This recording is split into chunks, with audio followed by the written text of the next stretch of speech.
तो भाई क्लास 12 का एलजीब्रा का एग्जांपल नंबर 3 है। इसमें आपको ये देखना है कि ग्राफ हम लोग कैसे बनाते हैं और उस ग्राफ के अकॉर्डिंग किसी भी जेड की वैल्यू को मैक्सिमम और मिनिमम कैसे करते हैं। ठीक है, तो आपको मैक्सिमम मिनिमम और मैक्सिमम करने के लिए बोला है जेड को। जेड की वैल्यू 3x प्लस का 9y subject to the constraint मतलब कंडीशंस। कंडीशंस आपको दे रखी है x प्लस का 3y less than equal to 60 और x plus y greater than equal to 10 और x less than equal to y और x y greater than equal to 0। इन तीनों लाइनों के तो आपके देखो ग्राफ बनेंगे। तो ग्राफ बनाने के लिए आपको पहले इनकी कुछ वैल्यूज निकालनी पड़ेगी बॉक्स फॉर्म में। इक्वालिटी लिख के, मतलब एक इक्वालिटी है तो इक्वालिटी लिख के आपको पहले इसके लिए बॉक्स तैयार करने पड़ेंगे, जैसा आपने पहले भी छोटी क्लास में किया था। और कम से कम आपको 3 वैल्यूज लेंगे। ठीक है, तो देखो अगर मैंने एक बार x को 0 पुट किया तो y कितना आ रहा है हमारा 820। y को अगर हम 0 पुट करते तो x आ रहा है 60। फिर y को या x को कोई भी एक वैल्यू पुट कर दो, जैसे अगर मैंने y को 10 पुट कर दिया तो x आ गया 30। ठीक है, नेक्स्ट हमारे पास इक्वेशन है x प्लस का y is equal to 10। x plus y is equal to 10 में अगर हम x को 0 पुट करते तो y कितना आ रहा है 10। y को 0 पुट करते x आएगा 10 और उसके अलावा कोई भी वैल्यू पुट करते, जैसे अगर मैंने x को 20 पुट कर दिया तो y आ गया हमारे पास माइनस का 10। ठीक है, फिर x is equal to y, x is equal to y line हमें पता है इस तरीके से डायगोनल बनती है, मतलब 0,0 1,1 2,2 इस तरीके से हो गई जाती है। तो ये लाइन हमारी डायरेक्टली ग्राफ में बन जाएगी। तो हम देखो हमारे यहाँ पे x में मैक्सिमम वैल्यू कितनी है 60 है और मिनिमम है लगभग वही 0 और y में मैक्सिमम वैल्यू है 20। तो इसका मतलब आपको ग्राफ बहुत बड़ा नहीं लेना, 10 के गैप में हम लोग बना सकते हैं।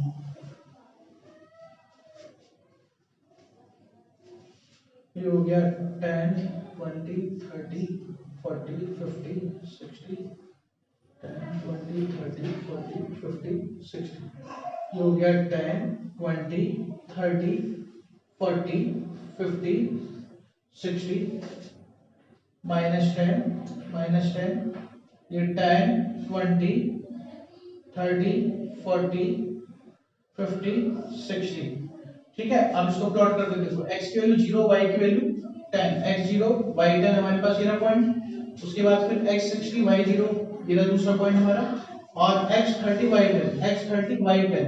कम से कम 3 पॉइंट लेने का फायदा क्या होता है, आपको पता लग जाता है कि तीनों पॉइंट एक ही लाइन में है और जो हमारी कैलकुलेशन है इसमें बिल्कुल ठीक है। अगर 2 पॉइंट होते हैं तो कैलकुलेशन गलत भी हो जाती है और लाइन गलत बन जाती है, आपको पता नहीं लगता।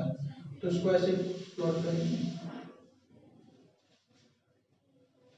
ये हमारे पास लाइन हो गई x प्लस का 3y इज इक्वल टू 60। यहाँ पे इक्वल टू लिखते हैं, लेस देन ग्रेटर देन नहीं लिखते। ठीक है, उसके बाद फिर x plus y equal to 10 के लिए x 0 y 10 और x 10 y 0 x 20 y minus का 10। तो ये हमारे पास एक स्ट्रेट लाइन आ गई। ये लाइन है हमारे पास x plus y is equal to 10। अब दूसरी लाइन है हमारे पास x is equal to y. x is equal to y line हमारी बनेगी इस तरीके से। ये हमारे पास लाइन हो गई x is equal to y. ठीक है ना, अब इसमें हमने शेडेड रीजन निकालना है। शेडेड रीजन के लिए देखो क्या करेंगे, हम अपनी इक्वालिटी में एक बार x और y को 0 0 पुट करेंगे। देखो पहली इक्वालिटी है x प्लस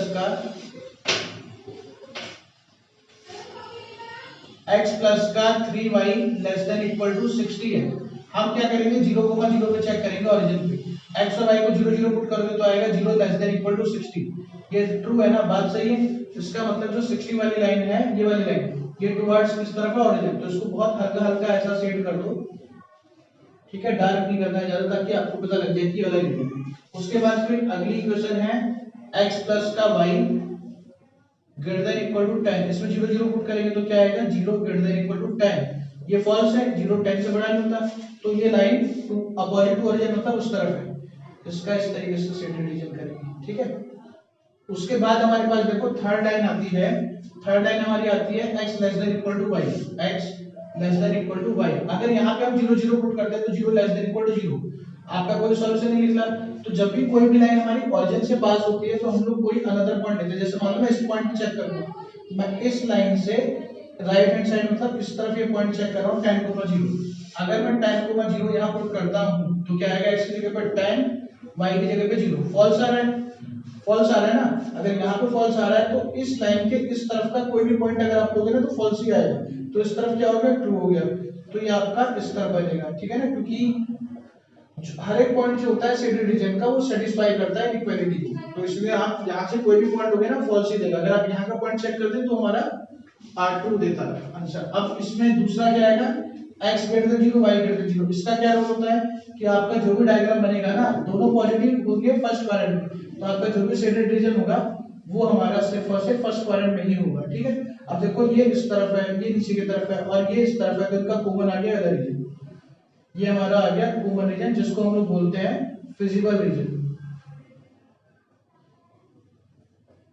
ठीक है ना। अब हम इसमें क्या करते हैं, फिजिबल रीजन के कॉर्नर पॉइंट्स लेते हैं। जैसे एक पॉइंट हमारे पास ये दिख रहा है 0,10, एक पॉइंट ये हो गया 0,20।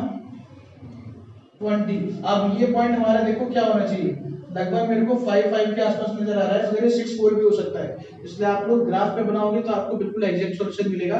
मगर मुझे पता है x = y भी है, इस लाइन पे कोई भी पॉइंट कैसा आएगा, इक्वल टू वाला आएगा, जो x होगा वही y भी होगा। तो 5 और 5 ही होगा, क्योंकि x और y की जगह पे अगर x लिखोगे इन दोनों को सॉल्व करोगे तो x मेरे पास कितना आ रहा है 5 आ रहा है, y भी 5 आ रहा है, तो पॉइंट हो गया 5,5।